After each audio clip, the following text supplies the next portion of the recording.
contractors, when I was working with them, they'd go ahead and say, it's pretty much a death trap. You breathe in this stuff, it's going to ruin your body. Usually I talk on the phone, I said, there's blowing across the window, I could see it, and I just don't go outside and I don't walk those days. On its worst day, it would be like walking in a sandstorm. You can't really breathe, it's just there. We've got a warning, and there's going to be a lot of coal ash flying around. Please don't let my son or daughter go out. I can taste it. Taste the salts going down in my throat. So you can't get out. You're essentially imprisoned in your own home.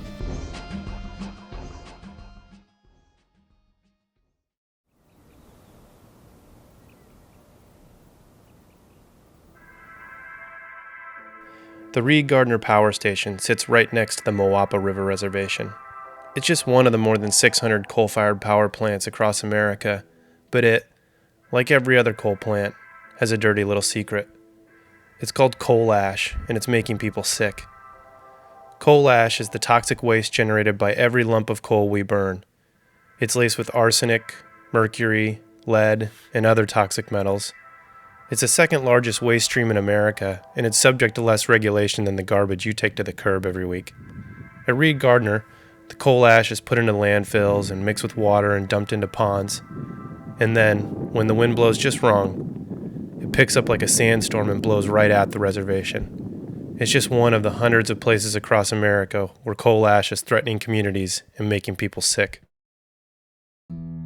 I want to be out. I want to be able to do what the Constitution of the United States says, that I have the right for happiness. Well, I don't have that now. When the wind blows, I'm a prisoner. I go back to jail. The coal ash ponds at Reid Gardner start at the plant and then stretch across the desert to within a few hundred yards of the homes on the Moapa River Reservation. The prevailing winds carry constant pollution straight at the Paiute people who live there. And despite the high documented rates of lung, heart, and thyroid disease, the Reid Gardner plant is currently trying to expand their coal ash ponds and landfills. I live the closest to the ponds and then the blowing dust, and I get all of it every time it blows. I get sick from the air that is being blown towards us. Fatigue, headaches, nosebleeds, dizziness. I suffer from all that. And that's what they acknowledge. It's what they don't acknowledge. The document that addresses the chromiums, the manganese, the leads, all of the other bad stuff. What long-term effect does that have? I've never had asthma until I moved here. I now have to use an inhaler. And my little girl got her first inhaler last week. I was diagnosed with hyperthyroidism. I've had a sore throat for 6 months. I associate it with that plant because after reading the chemicals and the poisons in there, it has to be. You flip on a light switch. That power does not come from that light switch. That power is generated somewhere else, and it impacts people. My daughter was just born, and he had just had his daughter. And they lived on top of the hill overlooking the power plant, and that's where he worked. And he worked so hard that he didn't even know that he was sick. He was waiting 3 weeks for a new heart, and he didn't get one, and he died. So I just started thinking about, how much all that coal dust was on my brother.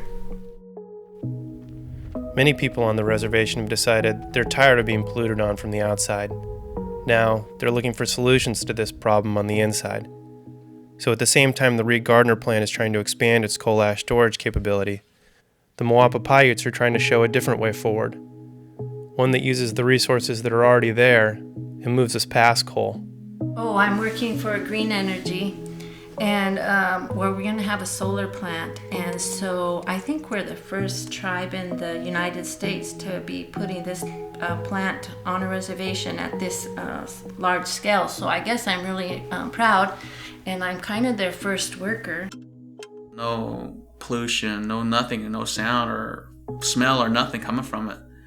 You know, to go ahead and be a part of that connection, to be connected with the sun, making it into energy, to be that connected with nature, Mother Earth, plants, rocks, animals. I mean, that's basically who we are. You know, that's what we started out with. You know, back before this was a reservation. You know, that's how our people were from back then, lived from the earth. In some ways, I just feel like the Indian people are here for a reason, and maybe it's to try to help do what we can to preserve the environment. We can't not just sit here and just take it, but to go ahead and do something about it. You know, to go ahead and have a solar project. Say, hey, you know, there's alternate ways. We are doing it. We are trying to go ahead and be more positive. We're trying to be more active and trying to be more, you know, more supportive with regard to the environment.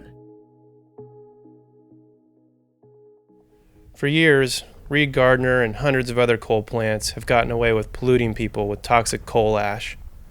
Finally, the EPA is deciding how to regulate it. Strong regulations will help the people of the Moapa River Reservation and the countless other communities across America who are affected by coal ash. There are things that they could do, but a lot of people say it costs too much money. Well, how much money do you put on your life? What do you think I'm worth? You think I'm worth nothing? Come visit the reservation on one of those days when it's really bad, and you'll understand.